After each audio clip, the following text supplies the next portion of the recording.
রাজধানীর পূর্বাচল নতুন শহর প্রকল্পে প্লট বরাদ্দ সংক্রান্ত দুর্নীতির মামলায় বিশেষ জজ আদালত ৪ ব্রিটিশ এমপি টিউলিপ সিদ্দিকীকে ২ বছরের, সাবেক প্রধানমন্ত্রী শেখ হাসিনাকে ৫ বছরের এবং তার বোন শেখ রেহানাকে ৭ বছরের কারাদণ্ড দিয়েছেন। রায় ঘোষণা করেন বিচারক মোহাম্মদ রবিউল আলম।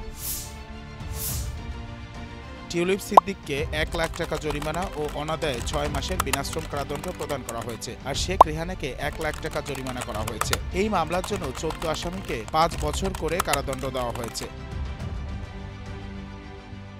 দুর্নীতি দমন কমিশন দুদক অভিযোগে উল্লেখ করেছে, টিউলিপ সিদ্দিক যুক্তরাজ্যের ক্ষমতাসীন লেবার পার্টির এমপি হিসেবে তার পরিবারের নাম ব্যবহার করে পূর্বাচল প্রকল্পে প্লট বরাদ্দের মাধ্যমে অনৈতিক সুবিধা নিয়েছিলেন। মামলায় শুধু রেহানার প্লট বরাদ্দের বিষয়টি উল্লেখ করা হয়েছে। রায় ঘোষণার সময়ে আদালতের চারপাশে নিরাপত্তা জোরদার করা হয়। উপস্থিত ছিলেন দেশি ও বিদেশি সাংবাদিকরা। তাদের মধ্যে যুক্তরাজ্য থেকে বিবিসি ও স্কাই নিউজের প্রতিনিধিরাও ছিলেন।